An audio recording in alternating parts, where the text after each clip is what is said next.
Donc, je pars ça. Bienvenue, guys, sur le 29 avril 2026. Donc, le disclaimer habituel, le Trading Floor est une plateforme éducative et n'est pas réglementée par l'Autorité des marchés financiers AMF. Il est important de noter que Trading Floor ne gère aucun fonds, n'est pas un fonds d'investissement et ne fournit aucun conseil financier. Les informations, ressources et outils sont fournis et destinés à des fins éducatives uniquement et ne doivent en aucun cas être considérés comme des recommandations d'investissement ou incitations à acheter ou vendre des instruments financiers. There you go. Donc, on va commencer ça tranquillement. Je vais remettre mon chat pour pouvoir lire. 3-1 Montréal. Écoute, ça serait quand même très nice. Ça fait 3 jours que je run la drop de World Liberty Finance. Ah ouais, sur un short? Gros, tu dois capoter live, man. Moins 15%. Complètement insane si t'avais placé ça en short. Pour de vrai, là. Grats.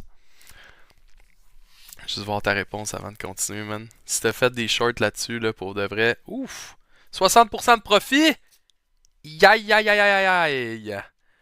There you go. Quand tu vas closer ça, man, tu vas partager ça dans win, j'espère. Tabarnak. Good job, Charles, man.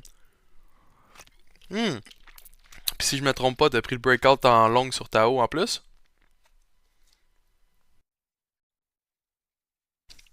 Let's fucking go, man. Les boys, ils print. Les boys, ils print. J'adore, j'adore. Je suis heureux de voir ça, en tout cas. C'est super le fun. Fait que je vais commencer tranquillement, guys, ok, sur l'analyse du Bitcoin. Simplement parce que c'est assez crazy, man. Puis je vais même pas le dire. Puis je veux que quelqu'un me le dise dans le chat qui était là à mon live passé. Qu'est-ce que j'avais dit qui se passerait? Je veux le voir dans le chat. 76 comme t'avais dit. Asti, man, ça c'est mon Sam Gauvin qui écoute en tabarnak. Let's fucking go, man. Fait que qu'est-ce qui est arrivé? Breakout, retest of structure, puis regardez Eum à 21 que je vous avais dit qu'elle allait se placer direct sous le flag, man. C'est pas compliqué, direct sous le breakout de structure qu'on a eu baissier. Donc, pour de vrai, textbook, again, c'est cave parce que tout ça, ça, pas ça, ok? Pas un menteur non plus. Le retracement après ça, pour aller faire le retracement sur la 21. Mouah! Ça, c'était du bijou, man. Charrette, je vais pouvoir te laisser parler dans pas long. On va juste faire la petite intro, puis commencer à juste parler un peu Bitcoin, tout le kit, puis après ça, je t'amène sur le stage, y a pas de stress. Si jamais tu veux venir nous jaser. Donc, Bitcoin qui retrace en ce moment, super belle opportunité pour les bulls de pouvoir probablement prendre des positions longues et justement d'aller chercher peut-être des stop loss au niveau en dessous de la 21. Et not financial advice, guys, vous savez, c'est des opinions personnelles. Ok, t'as accroché, Charlotte? Ah, y a pas de stress, man. Fait que dans le fond, super belle opportunité long terme pour aller peut-être rechercher la 200 MA bientôt, si bien sûr on confirme notre breakout de structure, qui présentement a une solide rejection sur la 21, ok? Donc très propre, très clean. J'aime le pattern, c'est un retracement textbook, super beau, super clean. Donc j'adore. Au niveau de l'Ethereum, super important, on n'a jamais breakout. Donc, on continue de faire le range justement là, qu'on a regardé dans les 2 derniers mois, où est-ce qu'on disait, OK, il y a potentiellement un breakout qui va s'installer. Malheureusement, il n'y en a pas eu, mais on a continué de ranger. Fait que moi, je pense qu'on va pas aller plus bas non plus, on va continuer de range. Puis là, guys, le mois de mai. On va y aller avec un petit peu de fondamental, là. Ça fait longtemps, je pense qu'on l'a pas fait, ça. Euh, c'est le Clarity Act. C'est vraiment simple, guys, ok? Clarity Act, il passe en mai, ou bien on short de fuck out le market, puis on défonce ça bien comme faut, parce que la crypto, ça va tellement, tellement tomber bas, ok? Fait que si le Clarity Act ne passe pas, please use your head, ok? Ça sera pas le temps de faire des longues. Vraiment pas même, ok? Surtout avec un marché en ce moment méga, méga, méga bullish dans les stocks. Ok? Juste, on fera pas full de stocks, mais je vais vous le présenter pareil. Tu sais, genre comme Hello motherfucker. Ok? Tu sais, genre, ça explose. C'est un beau mouvement, là, ça, là, sur les stocks. Un 16% là, en moins de quoi? Un mois. Donc, les stocks explosent, puis ils continuent d'exploser, puis on est en overbought, puis on continue de refaire des crosses, puis de repartir vers le haut sur le RSI. Donc, comme moi j'avais prédit un peu avec les gars, on va sûrement aller retoucher les zones, là, les 27-29, 27-900, pardon, puis probablement avoir une réjection, retourner dans ces grosses zones de liquidity sweep, etc., etc. Ça va prendre du temps, mais honnêtement, tu sais, la crypto en ce moment, c'est pas son hype, là. Tu sais, comme, pour vrai, là, tu sais, l'huile, il carry, les stocks carry, le gold, par contre, on vit un pas pire retracement, là. Tu sais, on n'a pas réussi à break out cette flag-là, puis là, on est en train de retracer vers la 200. Moi, je pense qu'on a présentement, ok, un genre de switching market où est-ce que le gold est en train de se repositionner dans d'autres assets. Puis tant aussi longtemps que le real world asset n'existe pas encore et qui est pas comme mettons on the concrete où est-ce qu'on prédit un marché peut-être de 30 trillions de dollars dans les quoi 10-15 prochaines années, je pense que le gold va quand même rester quelque chose qui est stable. Est-ce qu'on va voir peut-être un all-time high du gold dans les jours à suivre ou quoi que ce soit? Pas sûr. Pas sûr pour vrai, tu sais.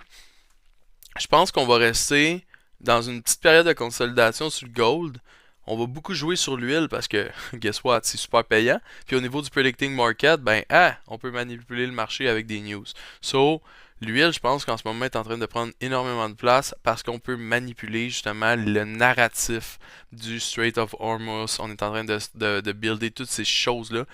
Mais il y a une chose qui est importante puis que je keep in mind, puis c'est pourquoi que je suis autant encore bullish sur World Liberty Finance, même après une grosse drop comme aujourd'hui, ou exemple Base, qui sont en train de faire du agentic payment, puis des choses comme ça. J'ai fait un podcast jeudi passé qui va être bientôt disponible sur le YouTube du Trading Floor, by the way.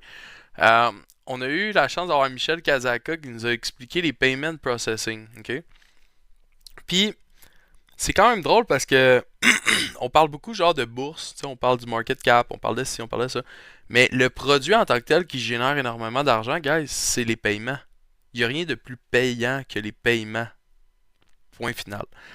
On parle de 2400 milliards par année juste en revenues qui se fait avec les paiements. Donc, les petits fees quand vous achetez votre barre de chocolat, votre café, ces affaires-là. Donc, imaginez si on convert tout ça, qui a le pouvoir en ce moment, qui a Visa, Mastercard, tout ça, puis qu'on le convertit sur une blockchain où est-ce que les fees sont encore moins chers. C'est sûr qu'ils veulent pas ça, ils vont perdre 2400 milliards, etc. Mais la technologie est là, puis malheureusement et heureusement pour nous, ceux qui croient en la crypto, ben, on va avoir un changement de paradigme dans le sens que tout ce qui est payment processing va se ramasser sur la blockchain. Puis qui vous pensez qu'il va avoir des gains de ça? Ben, les Agentic AI, puis les SDK de ce monde, etc. Et les stablecoins. Fait que c'est là que c'est vraiment, vraiment, vraiment important. Puis on voit que le ratio de stablecoin ne fait que augmenter. Augmenter, augmenter, augmenter. Donc, c'est important de suivre ça. Juste rajouter une petite affaire là-dessus sur les payments. Puis tu sais, qu'on aime ou qu'on n'aime pas, les institutions qui vont bénéficier le plus de ça, ça risque d'être les banques. Puis oui, ça va être des technologies centralisées. La plupart, ça se peut qu'il y ait un CBDC, un Central Bank Digital Currency à un certain point. Mais avant même que ça arrive, qu'on aime ou qu'on n'aime pas, des compagnies comme Ripple, s'ils peuvent remplacer le système de SWIFT, qui est un des plus gros systèmes de paiement au monde, on s'entend que c'est énormément, c'est des trillions et des trillions de dollars qui peuvent être utilisés par le système de Ripple, entre autres. Mais c'est juste un exemple que ça a beau être centralisé, Ripple, ils font partie de l'industrie le plus gros ever, qui est l'industrie des paiements. C'est celui qui a le plus d'argent qui circule dedans. Fait qu'ils peuvent être un gros bénéfacteur. Justement, c'est une des raisons pourquoi je suis quand même bullish sur Ripple à long terme, là, sur une période de plusieurs années.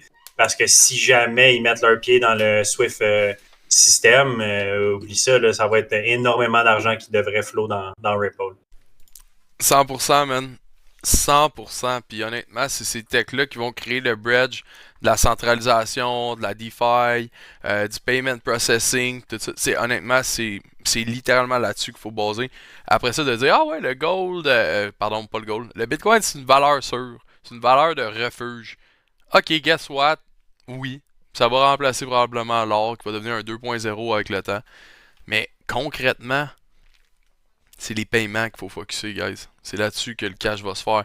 Fait que, tu sais, on parlait justement, moi, Frank, ça fait quand même un bout de ça, mais Canton, toutes justement des blockchains un peu plus Layer 1, Anonymous, où est-ce qu'ils protègent l'anonymat des gens qui veulent investir, ou qui veulent dépenser, pardon. Donc, Kenton, on va avoir justement les Ripple de ce monde qui sont pas non plus des mauvaises stratégies. Est-ce que XRP a vraiment repris de sa chute du 10 octobre? Par contre, pas en tout. Mais écoutez, guys, it's part of the game. C'est ça le marché, right? Le marché, il va aller chercher les plus bas, puis il va aller rechercher les plus hauts un jour. Présentement, malheureusement, c'est plate si t'es rentré, mettons, à 2,70, exemple, puis tu crois en XRP. Mais, guys, c'est plus là où moi je me base. Tu sais, moi j'ai investi dans des projets back then, puis asti que j'ai nagé en dessous de l'océan, vous avez pas idée comment, ok? Il y a une différence entre être bag holder parce que tu as pris 100 000$ puis tu l'as mis tout d'un coup à 16$, mettons. Puis il y a une différence entre avoir 100 000, avoir mis 20 000, mettons, à, je vais donner un exemple, 16$, de remettre 5 000, mettons, à 15, de remettre 5 000, mettons, à 14, puis de hedger ses positions avec du DCA dynamique. Puis c'est là que vous allez faire toute la différence entre la personne qui va dire Calé, j'ai acheté à 3$, quand est-ce que ça va monter, là, cette affaire-là, là, tu sais, puis d'être un bag holder. Tandis que quand vous prenez des positions intelligentes sur des projets qui valent la peine de justement prendre des risques, parce qu'à the end of the day, c'est juste des risques. Tout ce que vous faites sur le marché boursier, c'est des risques. Donc, en prenant des techniques intelligentes avec du DCA dynamique, ben vous allez être en mesure aussi d'aller chercher un edge sur votre médiane du prix acheté, ce qui va vous donner une émotion beaucoup plus forte pour vos trades. Donc, c'est pas mal puis ça. juste ajouter Frank. une affaire là-dessus. Puis, tu sais, sachez que pour ce qui est du long terme, justement, du DCA, honnêtement, en ce moment, tu sais, oui, c'est pas le moment idéal pour trader et tout, puis les coins, ils montent pas.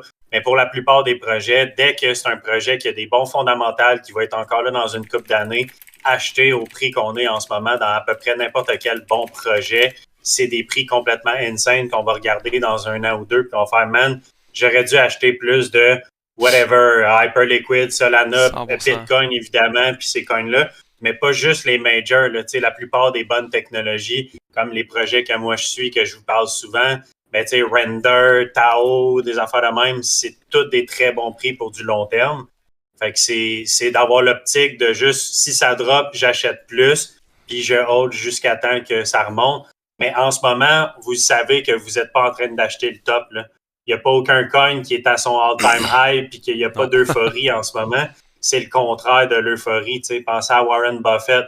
Be greedy when people are fearful and be fearful when people are greedy. En ce moment, le monde est fearful. C'est le temps de déployer du cash. Ça se peut que ça prenne une couple de mois avant que ça remonte, mais on est à des prix exceptionnellement bas par rapport à ce qu'on va voir dans un an ou deux, ou même par rapport à v'là un an pour la plupart des projets. 100%, man. Well said. Fait que overall, guys, BTC, moi, comment je vois ça en ce moment, c'est vraiment de s'assurer de dire, OK, il est où mon edge, puis il est où mon risque? Est-ce qu'on y va avec une fin de mois, puis on a un début de mai bullish parce que justement que la RTX s'en vient, donc probablement que la prochaine bougie, peut-être encore un retracement, puis peut-être pour prendre encore des positions longues vers les 82 justement de la 200 MA, ou malheureusement en breakout, puis là c'est vraiment la dégringolade, là, puis désolé l'expression, mais on va décoller en bas, là, tu sais. Fait que si vraiment on n'est pas capable de rester en haut de cette zone-là, écoutez, guys, il y a des très bonnes chances que justement ça repart. Donc la raison aussi pourquoi on met des stop loss, tu sais, puis justement dire ok, je prends la position du trade, pourquoi? Parce qu'elle est risquée. Parfait, mais aussi elle est très payante au niveau du management. Dans le sens de dire de rentrer sur un trade ici, de mettre peut-être un stop loss en bas de la 21 si on retourne dans le flag et d'aller chercher des profits sur la 200 MA ou cette belle zone-là, justement, qui était une super grosse résistance back then. Moi, je vois pas qu'est-ce qu'il y aurait de plus à trader comme de même, vite fait, comme ça sur le trading, au niveau du Bitcoin pour le long terme. Puis quand j'ai un long terme, c'est un swing trade, là, genre 3, 4, 5 jours. Là. Donc, c'est pas mal ça, ma petite analyse du jour pour le Bitcoin, puis pour qu'est-ce que je vois. Au niveau du fondamental, rapidement, là, puis après ça, j'aimerais ça qu'on passe peut-être à une séance de questions. Tu sais, le fondamental, il est simple. C'est Clarity Act. Après ça, on a aussi tous les gros de ce monde. On a vu encore des demandes d'achat au niveau de BlackRock. Je pense qu'ils ont réinvesti 300 millions dans les derniers jours. C'est drôle, le prix, il joue, il descend, mais les grosses institutions, ils rentrent derrière nous autres pendant que nous autres, on a peur, tu sais. Mais ouais, c'est ça. Donc, allez-y, guys, avez-vous des questions? Tao avec le départ de Covenant AI, qu'est-ce que vous pensez de Tao? Ah ouais, ouais, j'avais vu ça aussi avec le Covenant AI. Écoute, j'ai jamais été full dans Tao simplement parce que je pense que l'intelligence artificielle sera jamais assez puissante au niveau de la décentralisation. Puis qu'elle soit shareable. Je pense que le AI, dans 3-4 ans, il est plus accessible pour le commun des mortels anyways. C'est ma propre perception et ma propre opinion, guys, mais bon, c'est basé sur plein de knowledge qui back ça. Mais à suivre, on va pouvoir voir ça éventuellement. Faut vraiment que j'arrête de regarder vos lives, je suis tanné d'avoir plus confiance en moi. Hein? Ok, peut-être j'ai pas compris. Pas un Ponzi, ok, ça c'est Frank, ça va décoller vers le Moi, bas. mon opinion de Tao, vite fait, j'ai Ouais, été vas-y. peut-être un peu plus impliqué dans le début du projet. J'ai staké des Tao sur leur network directement. J'ai suivi le début des subnets. J'ai suivi plus le problème. Pour moi, la technologie est encore super bonne. Ça se peut que dans 10-15 ans, Tao soit plus des nôtres puis qu'il y a quelque chose de meilleur. Mais en ce moment, puis basé sur beaucoup d'experts de AI qui suivent beaucoup les projets de blockchain, c'est vraiment le leader du marché en ce moment. Puis ce qui est arrivé, c'est dommage, c'était plus un conflit entre un créateur de subnet, une partie de la communauté, puis les fondateurs de BitTensor, de Tao. Ça ne veut pas nécessairement dire que la technologie derrière Tao est plus bonne ou quoi que ce soit. Personnellement, je suis encore bullish sur la technologie, puis je vois ça comme une opportunité pour une couple d'années au moins. Il n'y a absolument rien qui a changé. Ça me rappelle un petit peu les débats qu'il y a eu entre, par exemple, quand on recule entre Roger Ver par rapport au blockchain de Bitcoin puis Bitcoin Cash, s'il y en a qui s'en souviennent, Ouais. qui a mené à un fork, ben il y en a bien du monde qui disait « Hey, c'est-tu la fin du Bitcoin tel qu'on le connaît? Parce que là, ça va être Bitcoin Cash qui va take over. » Il y avait beaucoup de doutes. Puis ceux qui suivaient ça de près puis qui connaissaient le projet savaient que ça n'allait pas impacter le Bitcoin à long terme. Puis c'était juste une entente qui a été prise essentiellement, ou du moins une partie de la communauté qui ne s'entendait pas avec une autre partie. Puis c'est exactement la même affaire qui est avec Tao. Il n'y a pas de fork comme tel, mais parce que la technologie ne permet pas nécessairement d'avoir un fork, ce qu'il a fait, c'est qu'il s'est simplement retiré. C'est déjà arrivé. C'était la même affaire avec Ethereum. Il y a eu Proof of Work versus Proof of Stake. Dans toutes les grosses technologies, ça ne sera jamais unanime quand il y a des décisions qui sont prises, ou pratiquement jamais unanime par rapport à la communauté puis par rapport à ceux qui buildent le projet. Même Ethereum, dans les début, regardez, Polkadot est né d'un manque d'entente entre Vitalik Buterin, le créateur d'Ethereum, puis Gavin Wood. Ouais. Ils ne s'entendaient pas sur le futur de l'Ethereum. Gavin Wood, il s'est retiré, puis il est parti Polkadot, puis regarde, Polkadot est quasiment mort aujourd'hui. Mais au final, ça n'a rien changé pour l'Ethereum. C'est juste quelqu'un, mais ça a fait du FUD au bout à ce moment-là. Wow, Gavin Wood, il se retire. What the fuck, qu'est-ce qui se passe? Est-ce que Ethereum va mourir? Regardez, aujourd'hui, Ethereum est plus fort que jamais. Strong as hell. Je vais juste répondre à la question justement, là, ben c'est plus pas une question, mais plus une affirmation. Puis après ça, Frank, je vais te laisser partager ton écran. Ils vont pas nous l'enlever. Ils vont nous mettre 2-3 versions en retard sur ce qu'ils ont. Va voir si tu es intéressé par l'IA, meilleur documentaire créé que j'ai vu sur le sujet, des différentes options du futur avec l'IA. Ouais, j'en ai écouté énormément, mais j'aimerais ça te donner ma compréhension, ok? En fait, j'aimerais ça vous donner ma compréhension en lien en étant un créateur d'LLM de métier. Écoute, je vais y aller rapidement juste pour vous donner ma vision des choses, claire et précise. Je suis en train de créer quelque chose, guys, que je peux pas divulguer au public encore. Mais je peux te dire une chose, qu'est-ce que Charles a mentionné, ils se servent de nous autres pour créer l'intelligence artificielle. Une fois que la technologie va être prête, ils vont l'enlever de nos mains. Qu'est-ce qui fait qu'un modèle AI peut être trainé puis créer des cronk jobs? C'est le knowledge que l'humain lui a donné. OK? Donc, si demain matin, je vous donne un exemple, j'ai besoin de créer un AI qui analyse des plans de construction. Par exemple, j'ai besoin d'un architecte. L'architecte a passé 25 à 40 ans de sa vie à créer son knowledge, right? C'est la meilleure personne pour me donner ça. Un coup que je siphonne son knowledge et que mon intelligence artificielle communique et est meilleure qu'un humain, où va être ce knowledge-là? Le jour où que les étudiants apprendront plus à l'école, mais qui vont apprendre du knowledge du meilleur architecte ever créé, qui est justement tout le juice qu'on a siphonné des architectes qui ont été pas stupides, parce qu'on s'en va là-dedans. So, tout ça pour dire que présentement, est-ce que je suis fier de dire ça comme ça? Mais, gars, je suis en train de créer quelque chose que je fais exprès d'engager du monde, ok? Pour avoir leur knowledge. Puis quand le knowledge va être fini, le AI va les remplacer. C'est quand même evolve, non? Mais c'est la réalité du AI qu'on vit à chaque jour. Quand même vous faites une petite demande ou un whisper flow ou bien que vous posez une question à Claude, le AI train sur vous 24/7. Puis malheureusement, quand le knowledge n'est plus accessible par l'humain puis qui est juste accessible par la machine, c'est là qu'il devient plus accessible puis qu'il devient plus facile d'accès. Parce que présentement, il nous laisse l'utiliser pour qu'on train, mais éventuellement, ça va devenir un besoin et non un outil. Donc, ça me fait penser, j'ai vu une petite vidéo il n'y a pas longtemps par rapport à Pokémon Go. Je suis sûr qu'il y en a plein qui savent c'est quoi Pokémon Go. Là, une dizaine d'années, c'était bien populaire. Puis ce qu'ils ont fait avec ça, c'est débile. Ils se sont mis à faire une map extrêmement détaillée avec toute la data de tous les users, filmés sur tous les angles. Que nous autres, le monde, même moi, j'ai joué à ça quand ça a sorti. Tu sais, je jouais à Pokémon quand j'étais petit. Tu courais-tu à la hauteur, toi, avec? Ben non, mais j'ai pas joué longtemps, là, mais mais c'était le fun quand même. Mais on s'en rend pas compte quand on utilise le produit. Tu sais, hey, c'est gratuit, jouer, mais il y a une quote par rapport à ça, c'est quand tu utilises un produit gratuit, c'est toi le produit.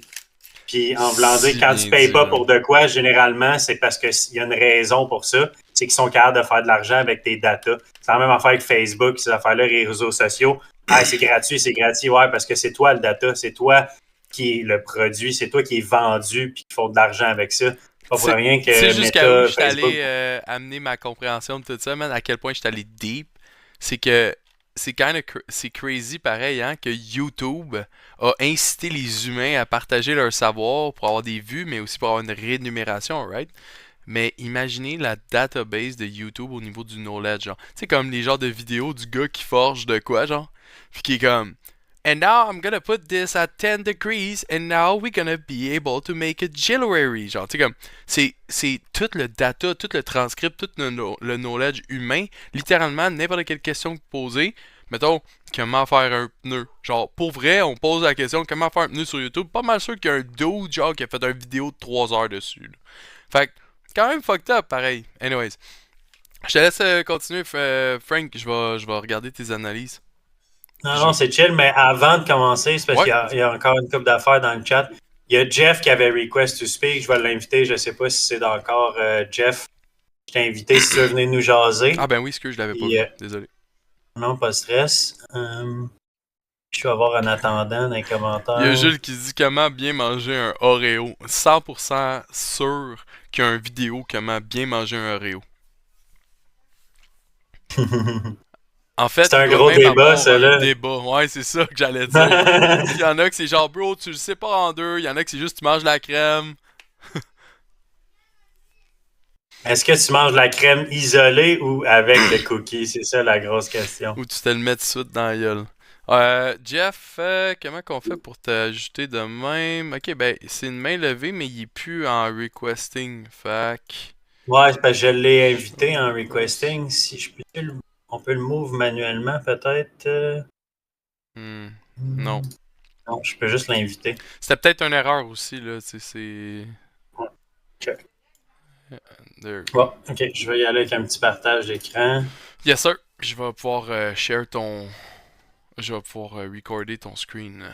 Mais je veux montrer de quoi. Je voulais montrer de quoi avant de montrer des setups ou Ouais, s'il y en a vas-y, qui ont man. des requêtes ou quoi que ce soit. Surtout pour ceux qui sont en formation en crypto, on en a parlé pas mal. Puis je vais utiliser Charles en exemple parce que Charles, il faisait des bots puis tout. Puis il a parlé d'une stratégie qui s'appelle Donchian. Je sais pas comment Le don chien. ça se prononce. Donchian, ça c'est l'accent français, mais d'après moi, c'est pas de même que ça se prononce. Mais en tout cas, on va dire Donchian, là, parce que c'est drôle à dire. Puis je me suis amusé un peu avec. Tu sais, ben simple, honnêtement. Je suis pas un développeur ou quoi que ce soit. J'ai juste demandé à Claude de me faire une stratégie en fonction du Donchian, qui est une stratégie super connue publique, puis de mettre une gestion de risque de maximum 2% par trade avec un trailing stop. C'est à peu près juste ça, mon prompt. J'ai pas donné de détails c'est quoi la stratégie ou quoi que ce soit. Il l'a tout sorti lui-même. Puis je l'ai testé juste pour le fun. C'était juste pour vous montrer. Cette stratégie-là est excellente, vraiment, vraiment bonne. J'en ai testé là, des dizaines et des dizaines de stratégies différentes dans PineScript. Puis je voulais juste montrer parce qu'il y en a peut-être qui ne savent pas comment ça marche, qui ne savent peut-être pas qu'on peut faire ça. Un coup que vous avez TradingView, il y a un petit arbre en bas qui ressemble à un sapin en bas à droite. Quand on clique là-dessus, ça rouvre PineScript, que ça s'appelle. C'est le Pine Editor. Et le code que Claude il m'a donné, moi, j'ai dit à Claude, fais-moi une stratégie Donchian en PineScript pour que je puisse le backtester dans TradingView. Il sait exactement le format qui est nécessaire. Moi, j'ai juste tout copié-collé ce qu'il m'a donné dans ce Pine Editor-là, puis je l'ai ajouté à mon graphique. Une fois qu'on l'ajoute dans le graphique à partir de ça, il apparaît en bas. Bien, premièrement, il apparaît dans le graphique avec des entrées. Il me dit quand est-ce que je long, quand est-ce que je sors du trade, etc. Je peux jouer sur les différents time frames, puis il va s'ajuster automatiquement au time frame. Puis la beauté de ça, c'est qu'en bas complètement, on a un rapport de stratégie qui me donne des pourcentages de profit, le pourcentage de PNL qui est fait, puis je peux choisir sur la durée que je le veux. Quand j'ajuste les time frames, il va changer. Fait que je peux aussi voir, OK, cette stratégie-là est bonne, mais c'est quoi le meilleur time frame pour la faire? Bien, je peux voir, OK, mettons sur le daily, puis là, on s'entend, c'est 15 ans de data. Ça a l'air exceptionnel, mais c'est quand même très, très bon, là. Mais c'est sur beaucoup, beaucoup de données. Bien, je peux quand même me promener et faire comme, en 12 heures, il est encore mieux qu'en daily parce qu'il fait 28 000 au lieu de 4 000 Fait que là, je peux me promener d'un time frame à l'autre puis aller voir c'est quoi le time frame qui est le plus payant sur ma stratégie. Bon, là, mettons, je me promène, OK, là, ça fait juste diminuer. Le sweet spot de ça, sur ce graphique-là, ça semble être environ le 10 heures avec du 73 000 Ça, c'est 730x en 15 ans. Oui, c'est 15 ans, mais c'est complètement insane comme performance pour un algorithme. Quand que vous voyez quelque chose comme ça, ben c'est là que ça vous dit, OK, mais il y aurait moyen de mettre un bot qui trade 24 heures sur 24 basé sur cette stratégie-là. Je ne veux pas rentrer, je ne vais pas faire une demi-heure sur les bots, je voulais juste le montrer un petit peu parce que je sais qu'il y en a qui ça intéresse, les bots, on en a parlé pas mal dans le Discord, dans la discussion générale avec Charles. Merci Charles, shout-out, je ne sais pas s'il est là, mais oui, il est là, OK. Merci d'avoir partagé la stratégie et tout parce que je trouve qu'elle était super bonne. Je peux me promener aussi d'un coin à l'autre puis la tester sur différents coins. Fait que c'était juste un shout-out, mais même à court terme, si je vais voir sur un graphique qui a moins de data ou je peux garder le même graphique, mais dire, mettons, dans la dernière année, là, c'est sûr que la dernière année, c'est pas assez, mais je peux faire custom range puis aller, mettons, mettre depuis 2020, une date aléatoire en 2020. Regarde, depuis 2020, en 6 ans, il est quand même 222 avec une belle courbe que oui, il y a un peu de retracement. Ça, c'est des périodes où ça fonctionne un peu moins bien. Mais overall, on voit que la stratégie est super bonne, même sur du relativement court terme. Fait que c'était juste pour ça. Sachez que TradingView, c'est un bel outil pour tester des stratégies. J'aime le commentaire à Charles qui dit merci Francis, grâce à toi maintenant je comprends mieux ma stratégie. Ouais, non, c'est bon. Ça. Ben, j'en ai parlé en privé un peu avec Charles de ça. Parce que, puis, tu sais, ça dépend. Là, j'ai dit, mettons, c'est le 10 heures qui est le mieux sur le Bitcoin. Mais ça se peut que si j'essaye sur l'Ethereum, ça soit le 4 heures ou le 6 heures. Tu sais, c'est de se promener avec les time frames pour voir c'est quoi le meilleur pourcentage. Puis oui, c'est encore mieux de faire du backtest manuellement puis de laisser le bot runner, mais on ne peut pas laisser le bot runner pendant 10 ans d'historique puis voir au fil après 10 ans est-ce qu'il est encore profitable, etc.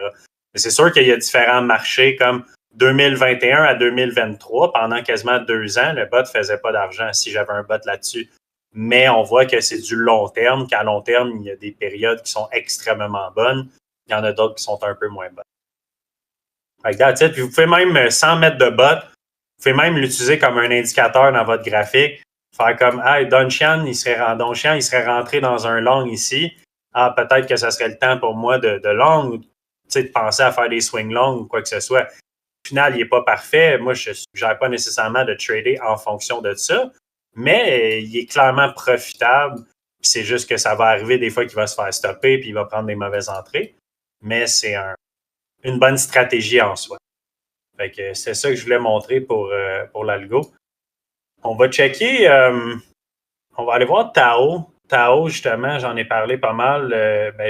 Il y a quelques jours, j'en ai reparlé récemment.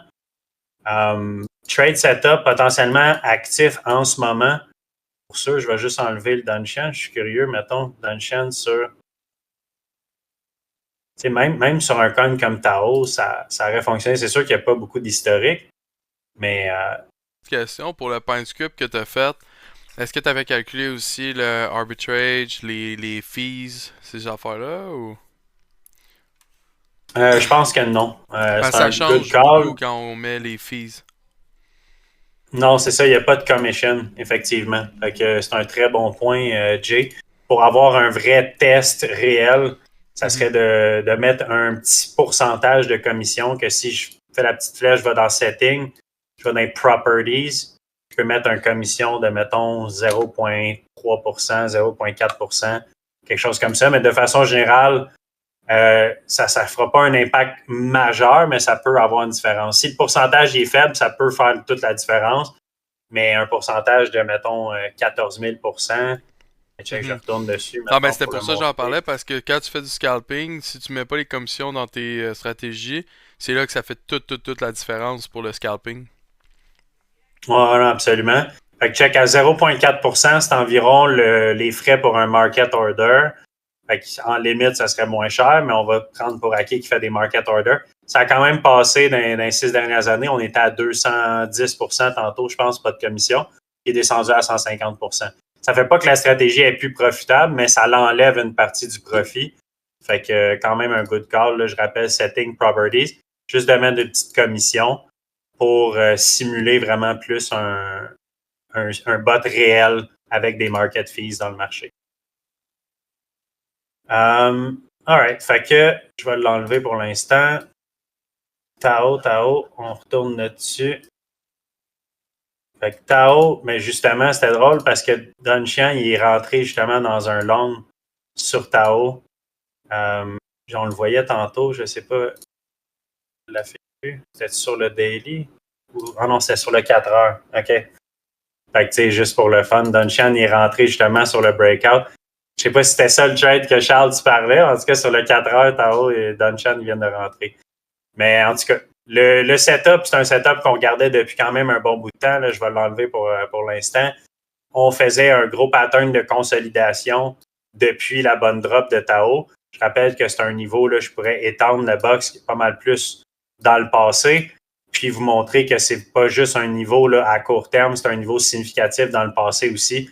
Donc, c'est une grosse zone de confluence où on a fait un pattern de consolidation. Puis c'est une des raisons pourquoi ce pattern-là, quand il y a breakout, je me suis mis un limit order, je l'avais callé il y a une couple de jours. On en a parlé la semaine passée, samedi en fin de semaine.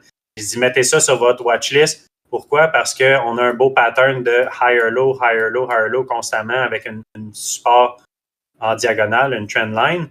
Puis on faisait un pattern de consolidation. Puis là, on a commencé à faire des higher high puis à faire un breakout. J'ai dit, si vous voyez Tao breakout en haut d'à peu près 255, 250, regardez pour un retest pour potentiellement une excellente bonne zone d'entrée. Et c'est arrivé hier. Quand je l'ai vu breakout hier, je me suis mis un limit order. Puis je me suis peut-être qu'il va arriver pendant que je dors. Puis comme de fait, c'est arrivé à matin très tôt quand même, avant que le marché ouvre. Quelque chose comme 8 heures à matin, on a eu une bonne drop.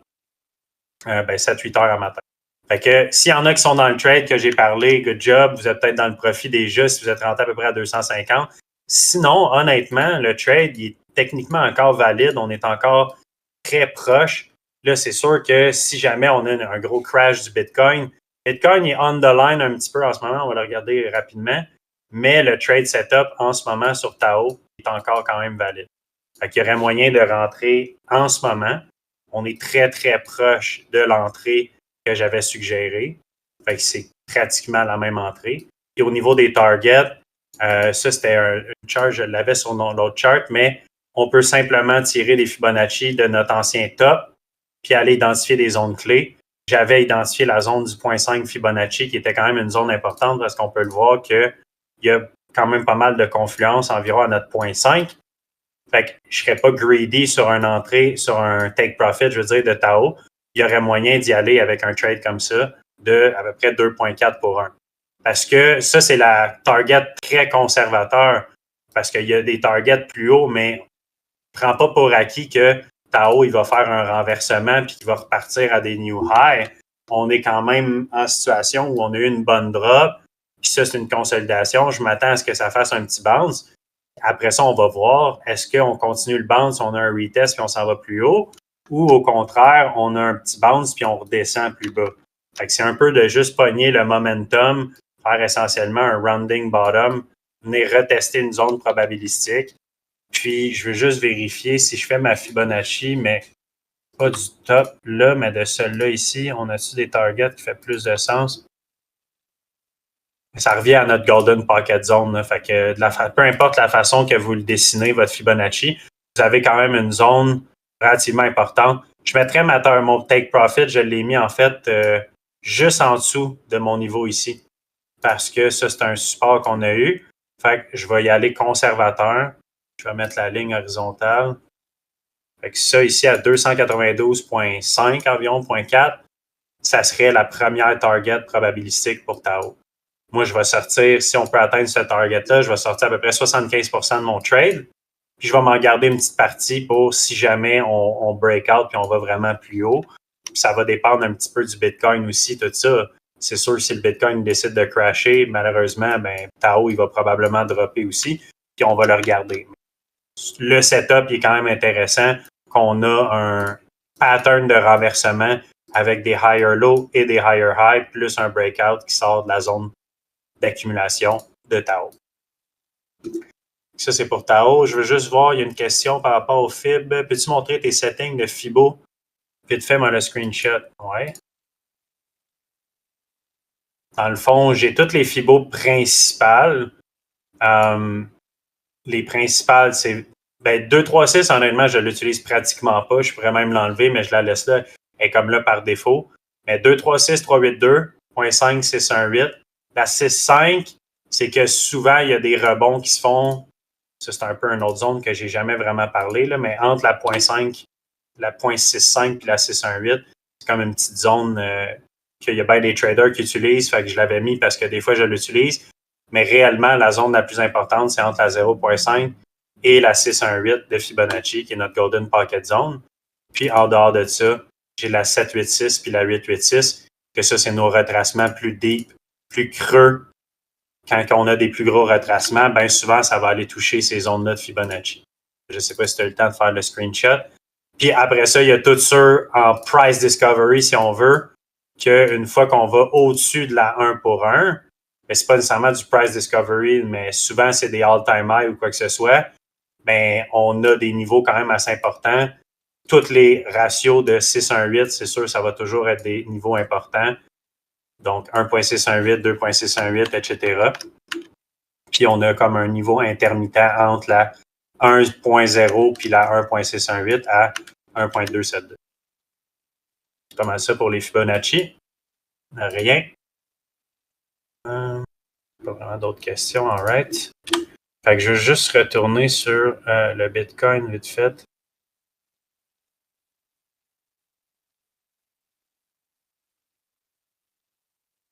Il y a quand même des chances que le Bitcoin, je suis quand même d'accord avec Jay que pour l'instant, si je mets mes moving average puis qu'on va sur le daily, ça a l'air d'un beau retest de nos moving average. Par contre, il y a quand même des chances. Il ne faut pas nécessairement être trop optimiste. Là, je n'ai pas les trendlines là-dessus sur ce graphique-là, là, mais on l'a vu tantôt. On a des belles trendlines qui partent de vraiment haut. Oui, ça peut être un retest, mais ça se peut aussi que ça faille complètement et que ça soit le gros crash qui s'en vient. Je suis un petit peu indécis. J'ai de la misère à vous dire en ce moment c'est le temps de long ou c'est le temps de shorter parce qu'on a déjà eu une bonne petite drop et ça peut autant être le fameux retest qu'on parlait tantôt qu'un double top à la résistance super importante qu'on a déjà parlé depuis longtemps de presque 80 000 puis finalement faire un gros renversement. Ce que j'aime moins sur un peu plus le court terme, peu importe comment on dessine notre trendline, on a fait des gros breakdown de trendline. Puis c'est qu'on peut le voir en ce moment de plusieurs façons. Si on regarde les gros time frames, ça semble être un retest, mais je rappelle qu'on est quand même dans un bear flag. Donc, le retest, oui, si on a un scénario bullish, il ne faut pas qu'il aille bien plus bas que ça. Parce qu'en bas de ça, puis j'en avais parlé dans le dernier stream, pour moi, le niveau super important en ce moment, c'est à peu près 75, 74,8.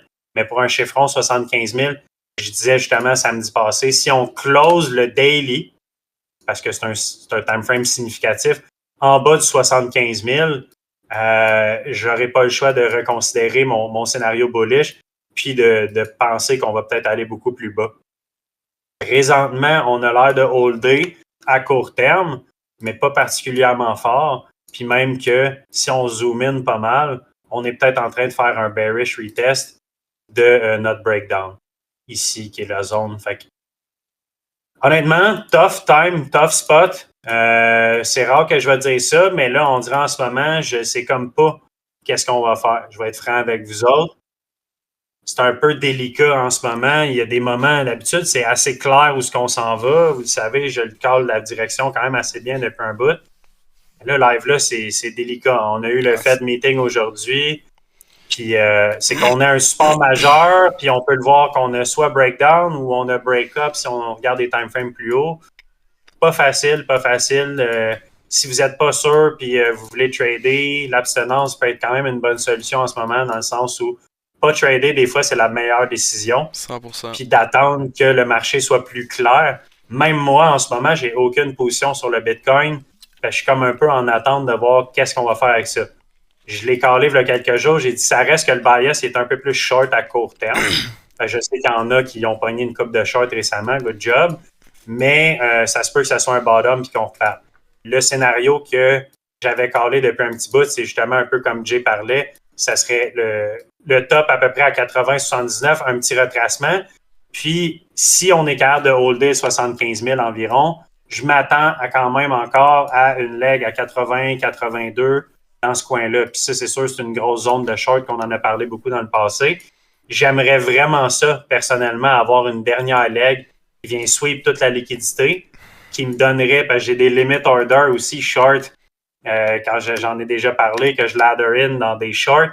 Donc, j'aimerais ça que le marché vienne fill mes limit order de short pour qu'on puisse après ça crasher. Ça me donnerait plus de confiance qu'on va avoir une grosse drop si on vient chercher les niveaux de résistance majeurs qu'on cale depuis plus quasiment 2-3 mois. Puis pour moi, c'est qu'on les a pas tout à fait atteints, ou on pourrait dire qu'on les a frôlés à 79,5, mais je serais vraiment plus satisfait d'aller un peu en haut de 80 000. Mm-hmm. Puis, c'est un petit peu ça.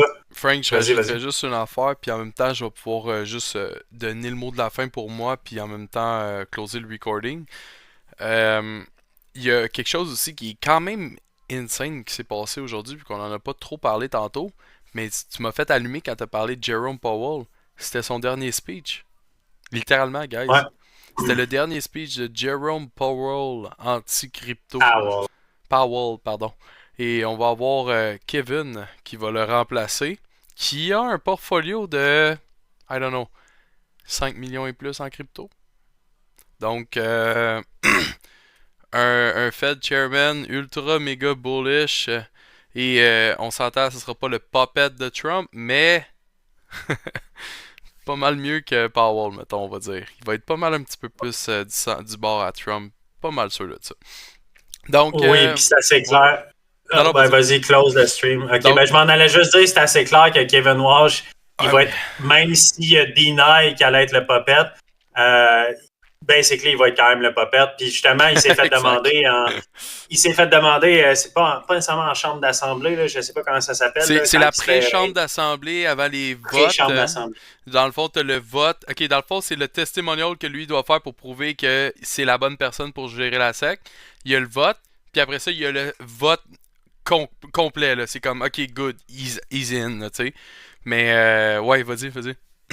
Il s'est fait demander de nommer au moins une chose qui est en disagreement, qui n'est pas d'accord avec Trump, en voulant dire un peu, prouve que tu es indépendant, puis tout.